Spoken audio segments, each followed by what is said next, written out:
अंकित द्विवेदी जी, बेंगलोर से। राधा वल्लभ श्री श्री हरिवंश गुरुदेव भगवान, आपके चरणों में कोटि कोटि प्रणाम। महर्षि, आपकी कृपा से आपके द्वारा प्रदत्त साधन पद्धति से हम चलने का पूरा प्रयास कर रहे हैं, परंतु सूक्ष्मता से देखने पर भोगों में ही सुख है, इसका बात नहीं हो पा रहा। हालांकि धर्म विरुद्ध कोई भोग नहीं भोगते, परंतु जब तक भोग बुद्धि है, श्री जी की से सच्चा प्रेम कैसे होगा? जब तक देह भाव है, देहाभिमान है, तब तक अज्ञान अविद्या रहती है। जब अज्ञान और अविद्या रहती है तो विषयों में सुख है, ये बुद्धि निश्चय करती ही रहती है। भजन के प्रभाव से, सत्संग के प्रभाव से, विचार के प्रभाव से, केवल सत्संग सुना, विचार नहीं किया तो अधूरा। भजन कर रहे हैं, विचार नहीं है तो अधूरा। पूरा भजन विचार है। आपका एक एक कदम विचार पूर्वक रखा जाए, विचार अहंकार रहित। विचारों में विष है अहंकार, अहंकार रहित विचार किया जाए। अब विचार, यदि भोगों में सुख होता तो जिनको भोग मिले हुए हैं, जो भोग रहे हैं, उनको तृप्ति हो जानी चाहिए थी, नहीं हो जानी थी। जैसे हमने पानी की चाह की, पानी मिला, प्यास बुझ गई, लेकिन फिर थोड़ी देर बाद प्यास जग गई, फिर पिया, फिर प्यास जग गई। इसे तृप्ति तो नहीं कहा जाएगा। तात्कालिक कामना निवृत्ति हुई पूर्ण होने के कारण तो मुझे शांति सी लगी। वो शांति कामना की पूर्णता की स्थिति में जो कामना नहीं रही उसकी है। अगर विवेक के द्वारा हम कामना का त्याग कर दें तो निरंतर शांति बढ़ती जाएगी। भगवान करे त्यागात शांति अनंतरम। भोगों की सुख बुद्धि का त्याग करने से परम शांति की तरफ हमारी गति होती है, शांति बढ़ने लगती है। त्यागात शांति अनंतरम। तो हमें विचार पूर्वक देखना है कि भोगों में सुख कहाँ है। विचार का मतलब होता है विवेक के द्वारा ऑपरेशन। इस शरीर में सबसे ज्यादा आसक्ति है, तो शरीर की आसक्ति के कारण शरीर भोग प्यारे लगते हैं। जैसे दूसरा शरीर, इस शरीर के कारण सुख बुद्धि दूसरे शरीर में, चाहे वो स्त्री शरीर हो, पुरुष शरीर हो, दूसरे शरीर में कौन सा ऐसा स्थान है जहां सुख का विशाल दरिया बह रहा हो? क्योंकि हम सुख समुद्र, भगवान के अंश, सुख राशि हैं।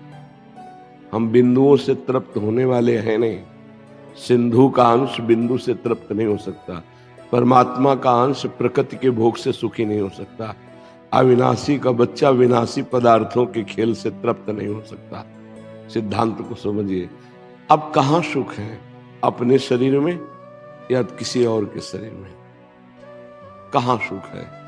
जब गौर से देखते हैं तो इस संसार का सबसे बड़ा सुख माना जाता है काम भोग। स्पष्ट, काम भोग सुख सबके हृदय में आकर्षित कर रहा है। आप देखो ना, अंदर से पशु पक्षी, देवता, मनुष्य, कोई भी, छोटे छोटे जीव भी इसके अधीन है। कौन सा द्वार है, क्या उसमें है? हम समझते हैं कि अगर ये शरीर मिल जाए तो मैं सुखी हो जाऊं। जिसका शरीर वो है, वो किसी और शरीर को चाह रहा है। जो उस शरीर को भोग रहा है, उसको घृणा, वो दूसरे शरीर की चाह कर रहा है। हम उस शरीर की चाह करने के कारण उसमें सुख बुद्धि करके जल रहे हैं। अगर अवसर मिला तो चाहे पापाचरण करके भोगना पड़े, पर हम भोगना चाहेंगे। और जो भोग लेते हैं पापाचरण करके, उनसे जेल भरी है, या मार दिए जाते हैं, या बुद्धि डिप्रेशन में आगे चल के चली जाएगी। मन और बुद्धि उसको जला के नष्ट कर देंगे। कहाँ सुख है? अगर नाम जप करते हुए कोई एक डायरी रखे और गृहस्थ हो आप, नाम जप न छूटने पावे, फिर आप सुख लिखना कि कितना मिला आपको, कहाँ मिला आपको। एक केवल धर्म से चलना, मतलब जैसे पातिव्रत धर्म, जैसे एक पत्नी व्रत, फिर आप देखो कुछ ही दिनों में आपको घृणा हो जाएगी। और मन कहेगा इससे नहीं, उससे उससे उससे। ये माया की चाल है।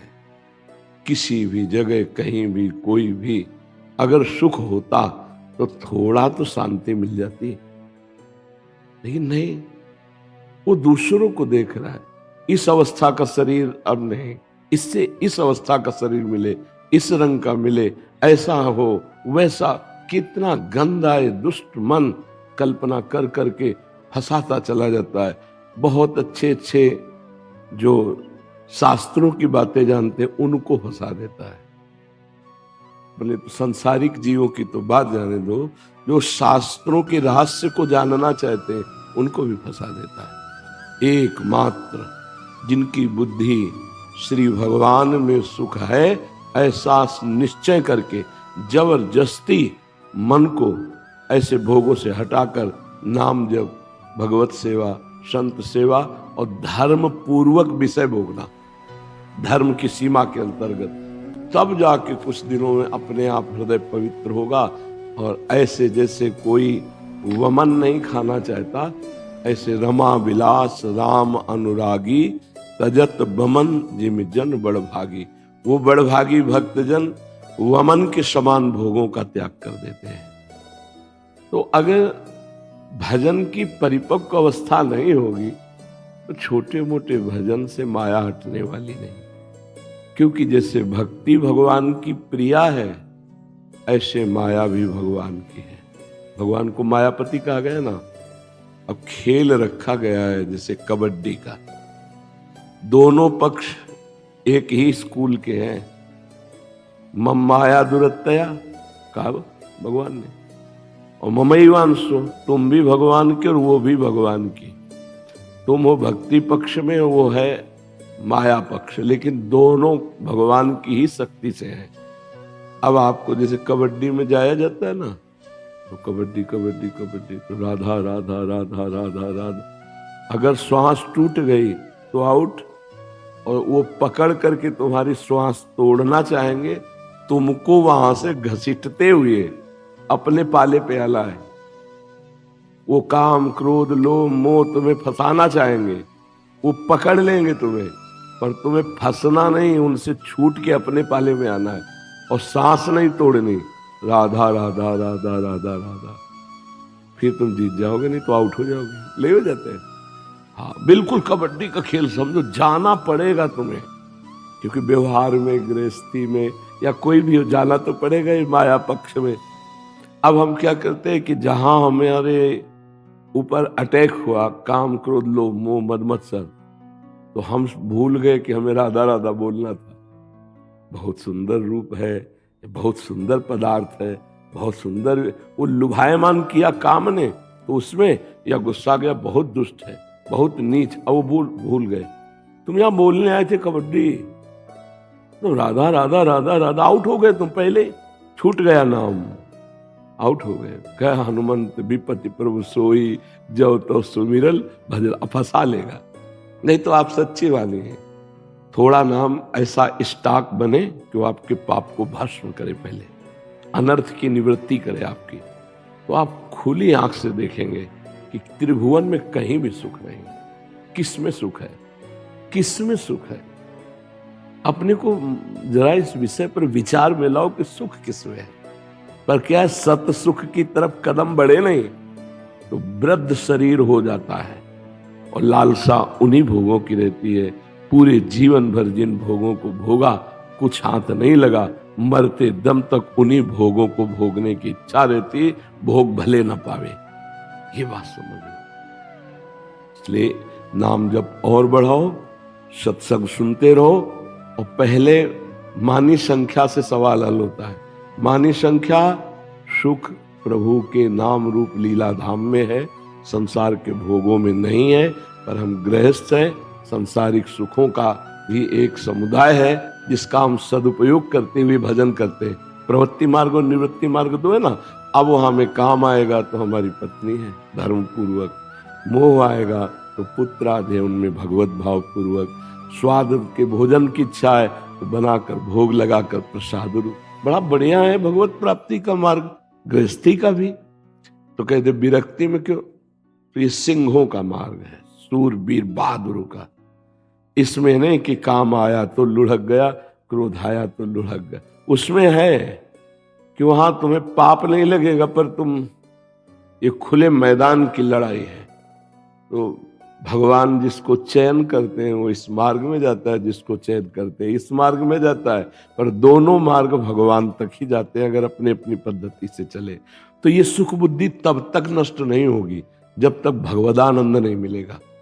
ध्यान रखना, निज सुख बिन मन होई की थीरा।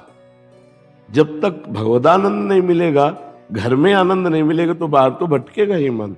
इसलिए खूब नाम जप करो और विचार पूर्वक हर कदम, मतलब हर चेष्टा अंदर से विचार पूर्वक। नहीं, अगर इसमें सुख होता, महाराज ये आती अपनी जवानी भोगे, फिर अपने बेटे की जवानी ली और उसको भोगा, फिर भी वही तृष्णा।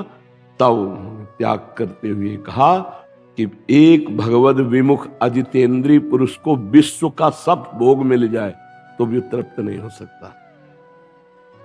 नाम जप, इसकी शांति तभी है जब हम अधर्मयुक्त भोग तो भोगे ना, और धर्मयुक्त भोगों को विचार पूर्वक, भगवत चिंतन पूर्वक, तब आपको समझ में आएगा कहीं सुख। हृदय की बात कहता हूं, कहां सुख है आप सोचो, कहां सुख है, विचार करके देखो। ये जो भी यहां अच्छा लग रहा है वो केवल देखने में अच्छा लग रहा है, छू लिया तो फंस गए, बस ये है। कहीं सुख नहीं, कहीं सुख नहीं। अगर सुख है तो भगवान का चिंतन करते हुए जब मन निष्पाप हो जाएगा तब आपको पता चलेगा यही सुख है, यही हृदय में ही सुख है। बिल्कुल जैसे कोई उल्टी नहीं खाना चाहेगा बमन, ऐसे है सारा भोग। ये माया रचित है, ये ऐसा भ्रम है कि वो समझाने से नहीं। नाम जप, जितना अधिक नाम जप करोगे उतने पाप नष्ट होंगे। जैसे जैसे निर्मल हृदय होता गया वैसे फिर। और खास बात है, जैसे आपकी भोगों में रुचि नहीं है, आप गृहस्थ में हैं, आप भोग भोग रहे हैं, आपका कुछ बिगड़ने वाला नहीं, क्योंकि आपकी रुचि नहीं है। पर पत्नी है, परिवार है, आपकी रुचि नहीं पर उधर रुचि है, आपका कुछ बिगड़ने वाला नहीं। अच्छा, आप बिल्कुल नहीं भोगते हैं, न ब्याह हुआ है न इधर भोगते हैं, लेकिन अंदर अंदर चिंतन करके सुखी हो रहे हैं भोगों का, कुछ नहीं, अध्यात्म नहीं बन पाएगा। बात समझना हमारा, एक भोगते हुए उसका कुछ नहीं बिगड़ रहा, और एक रोके हुए है पर उसका चिंतन कर रहा है और उसमें सुखी हो रहा है, उसको अध्यात्म का सुख नहीं मिलेगा, कोई उन्नति नहीं होगी अध्यात्म की। बिल्कुल ये खास बात अंदर समझना। जिस समय विषयों का ध्यान चिंतन होता है, भगवत चिंतन छूटा तो गंदा हो रहा है मन। ध्यायतु विषयान पुंसान संगास्तेषुपजायते, संगात संजायते कामः, कामात् क्रोधो विजायते, क्रोधात् भवति सम्मोहा, सम्मोहा स्मृति विभ्रमा, स्मृति भ्रंशा बुद्धिनाशो, बुद्धिनाशात् प्रणश्यति। मन एक बहुत बड़ा कैमरा है, जैसे शीशी जो टीवी है, कोई निकला, खड़ा हुआ, बैठा, बात किया, चला गया, फोटो खींचने की जरूरत नहीं, पूरी वीडियो रखी है उसमें। ऐसे ये मन पूरी सीसीटीवी समझो, ये द्वार है उसके पकड़ने के 5 ज्ञानेंद्रियां। अगर आपने गंदा कोई दृश्य देखा, गंदी बात सुनी, गंदी बात बोली, कभी गंदी बात की या गंदी बात पढ़ी, तो आपकी वीडियो तैयार है। सुनने पर वो पूरी फिल्म तैयार करके आपको दे देगा। आज वहां हुआ, 5 लोगों ने ऐसा किया, ठीक है, अब एकांत में बैठिए, अब वो 5 लोग ले आएगा, वो क्रिया ले आएगा, सब फिल्म बना के आपको दिखा दे आपके। अब आप एकदम उसी भाव से भावित हो गए जिसमें 5 लोग भावित हुए थे। ये है इसकी चालबाजी, अंदर से देखना है हमें। सुनने को सावधानी से, देखने को सावधानी से, बोलने को सावधानी से, अब अंदर के चिंतन की सावधानी। मन जब तुम्हें कल्पना के वीडियो भेज रहा है कि ऐसा कर लो तुम सुखी हो जाओगे, ऐसा कर लो, उस समय न सुनना है, न देखना है, न रुकना है, राधा राधा राधा राधा राधा राधा, तो कल्पना की वीडियो भेजता जाएगा, आप डिलीट करते जाओगे, राधा राधा राधा राधा राधा, तभी वो जाकर एक दिन संकल्प रहित हो जाता है, पूर्ण पवित्र हो जाता है। पवित्र मन फिर भगवदाकार हो जाता है, इंद्रियाणाम मनस्यास्य वो भगवान में हो जाता है, तब जा करके वो निर्विषय हुआ। निर्विषय जैसे भुने हुए चने में कभी अंकुरण नहीं आ सकता, ऐसे उस महात्मा के हृदय में कभी कोई काम उत्पन्न नहीं हो सकता जिसका मन भगवदाकार हो गया है। ये केवल प्रवचन से नहीं रुकता है, ये न प्रवचन सुनने से रुकता है न प्रवचन करने से रुकता है। ये प्रवचन का मनन करके जो सार निकला भजन, ये भजन से रुकता है। जितना भजन करोगे उतना इस पर शासन दूसरा कोई उपाय नहीं है। प्रवचन कर लो, बाद में वही होगा जो मन कराएगा। प्रवचन सुन लो, बाद में वही होगा जो मन कराएगा। और भजन कर लो तो जो चाहोगे वही कर सकते हो, मन के अनुसार नहीं, शास्त्र के अनुसार। भजन बिना तो भैया कुछ नहीं होने। भजन नहीं तो सब शास्त्र कंठस्थ कर लो, मन पर शासन नहीं कर सकते। और भजन डट के हो रहा है, खूब नाम जप, शास्त्र स्वाध्याय, दूसरों की सेवा और संयम, पवित्र आचरण, अब मन पर शासन कर लोगे।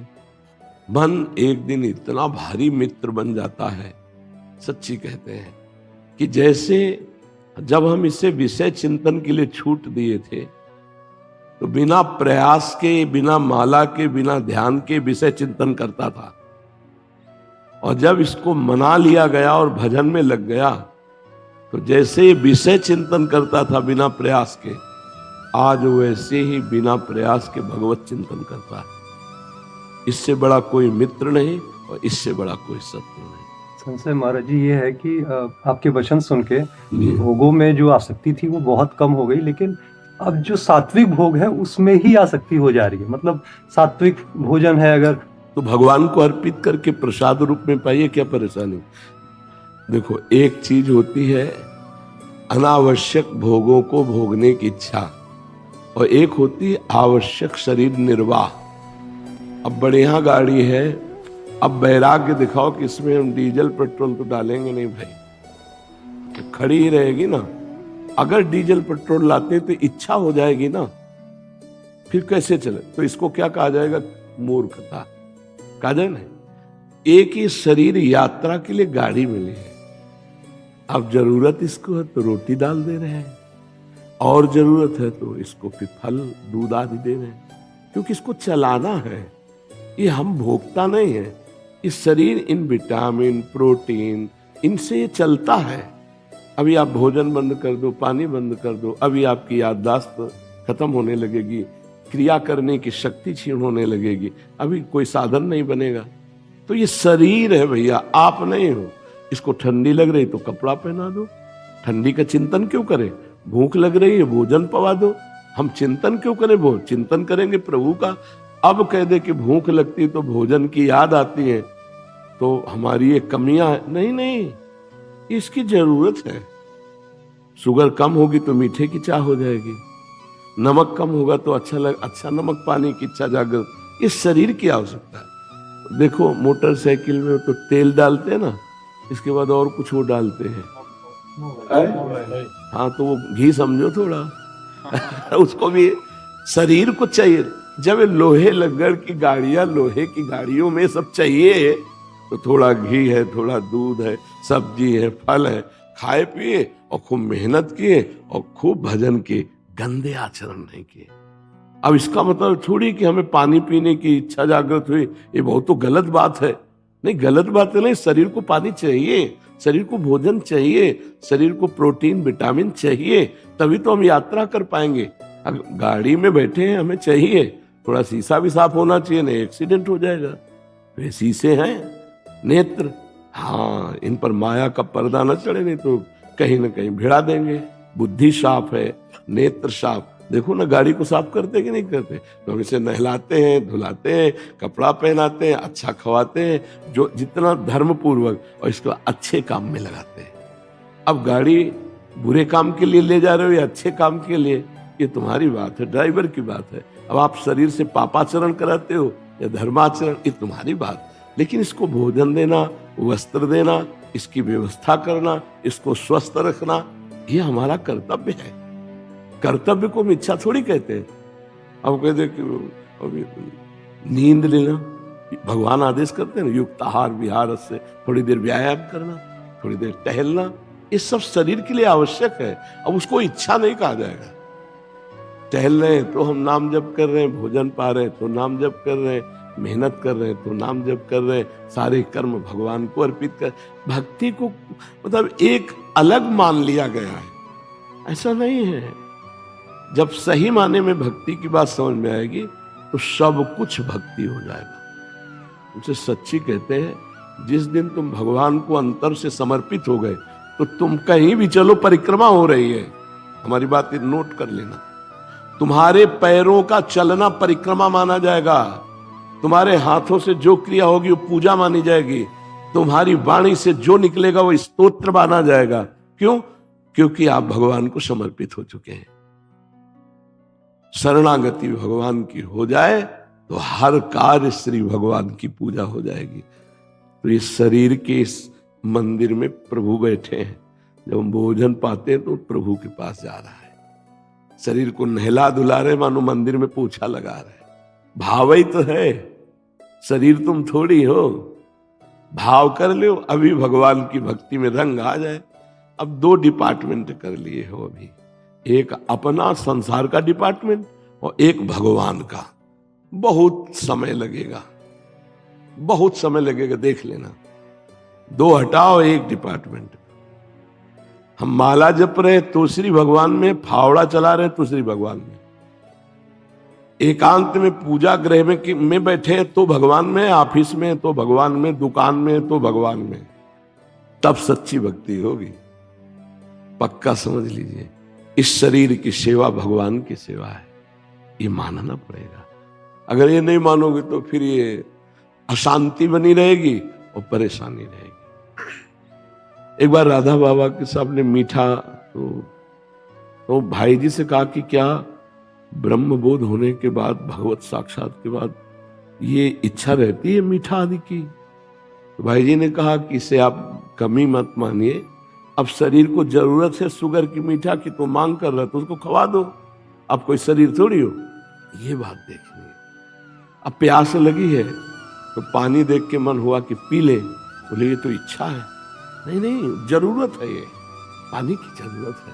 तो इन बातों पर ध्यान रखना है, इसको हम इच्छा नहीं कहते। एक दिनचर्या है जो शरीर की आवश्यकता है। हाँ, अब खा पी के सब बिल्कुल, अब हम गंदा चिंतन कर रहे हैं, गंदी बातों में हमारा अब इसे रोकना है। पराई माता बहनों की तरफ गंदी अब रोकना है। पराय धन आदि को देख करके इच्छा करना कि हम भी इतना धन कैसे प्राप्त करें, अब जैसे भी मिले, ये गलत है। हम धर्म पूर्वक चले और ये जो है शरीर की आवश्यकताएं, ये चाहिए, ये होती रहेंगी। ये सिद्धों में भी होती है।